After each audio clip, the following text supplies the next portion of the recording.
கோவையில் இந்து முன்னணி நிர்வாகி படுகொலை செய்யப்பட்டதை கண்டித்து பேருந்து கண்ணாடிகள் உடைக்கப்பட்டுள்ளன.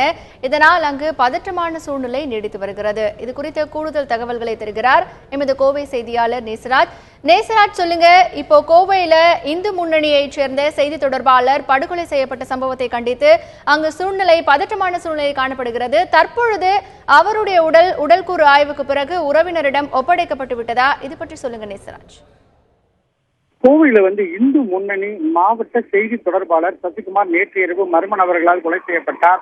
அவரது உடல் கோவை அரசு மருத்துவமனைக்கு கொண்டு வரப்பட்டது. இன்று காலை அவரது உடற்கூறு ஆய்வு செய்யப்பட்டது. அதன் பின்பு அவரது உறவினர்களிடையே அந்த உடல் ஒப்படைக்கப்பட்டது. இதனையடுத்து அங்கு வந்திருந்த இந்து அமைப்பினர், பல்வேறு அமைப்பினர் மிகப்பெரிய ஆர்ப்பாட்டத்தை நடத்தினார்கள். இதனையடுத்து அந்த உடல் அவர்களது உறவினரிடம் கொடுக்கப்பட்டது. இதனையடுத்து இந்து அமைப்பினர் வின்சென்ட் ரோடு வழியாக வரும் பொழுது அவர்களுக்கும் இஸ்லாமியர்களுக்கும் ஒரு சிறிய சலசலப்பு ஏற்பட்டது. இஸ்லாமியர்களும் கலை தூக்கி எறிவதும் இவர்களும் கலை தூக்கி எறிவதுமாக இருந்தது. இதனால் ஒரு ஏட்டு மண்டை உடைந்து அவர் கோவை அரசு மருத்துவமனையில அனுமதிக்கப்பட்டிருக்காங்க. அதே போல பரபரப்பான சூழ்நிலை நிலவி வந்தது. குறிப்பாக கோவை அரசு மருத்துவமனை முன்பு கிட்டத்தட்ட 700க்கும் மேற்பட்ட போலீசார் பாதுகாப்பு பணியில் ஈடுபட்டு வந்தாங்க. தற்பொழுது இந்த சசிகுமார் என்பவர் செய்தி தொடர்பாளர்கள் அனைத்து இந்து அமைப்பினருக்கும் நல்ல சகஜமா பழகக்கூடியவர் என இருந்ததால் அவர்களுடன் கிட்டத்தட்ட 1500 2000க்கும் மேற்பட்டோர் இந்த ஊர்வலத்துல அவங்க பங்கு கொண்டாங்க. அதே போல இவரது உடல் தற்பொழுது ரத்னபுரியில் உள்ள அவரது சொந்த வீட்டிற்கு அதை எடுத்து செல்லப்படுகிறது.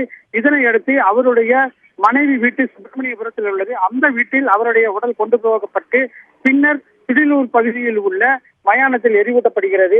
தற்பொழுது கோவையில் ஒரு பரபரப்பான சூழ்நிலை ஏற்பட்டு வந்தாலும் காவலர்கள் அந்த வின்சென்ட் பகுதி மற்றும் கோவை அரசு மருத்துவமனை பகுதியில் உள்ள 400க்கும் மேற்பட்ட போலீசார் பாதுகாப்பு பணியில் ஈடுபட்டு வர்றாங்க. தற்பொழுது அவருடைய சசிகுமாருடைய உடல் இந்த அரசு கலைக்கல்லூரி சாலை வழியாக அவர் ரத்னபுரி எடுத்து செல்லப்படுகிறார்கள். பாதுகாப்பிற்காக வஜ்ரா வாகனங்களும் கிட்டத்தட்ட 500க்கும் மேற்பட்ட போலீசாரும் அந்த ஊர்வலத்துல சென்றுட்டு இருக்காங்க. எந்த அசம்பாவித சம்பவங்களும் நடைபெறாமல் இருப்பதற்காக கோவை மாநகர காவல் ஆணையாளர் அமல்ராஜ் மற்றும் கோவை மாவட்ட கண்காணிப்பாளர் ரம்யா பாரதி உள்ளிட்ட உயர் அதிகாரிகள் அனைவரும் அங்கு அந்த பகுதிக்கு விரைஞ்சிட்டு இருக்காங்க. அதே போல முன்பு ஒரு 400க்கும் மேற்பட்ட போலீசார் முன்பும் அதே போல அந்த கிட்டத்தட்ட அந்த பின்னாடி ஒரு 400 பேரும் அந்த ஊர்வலத்துல கலந்துட்டு இருக்காங்க.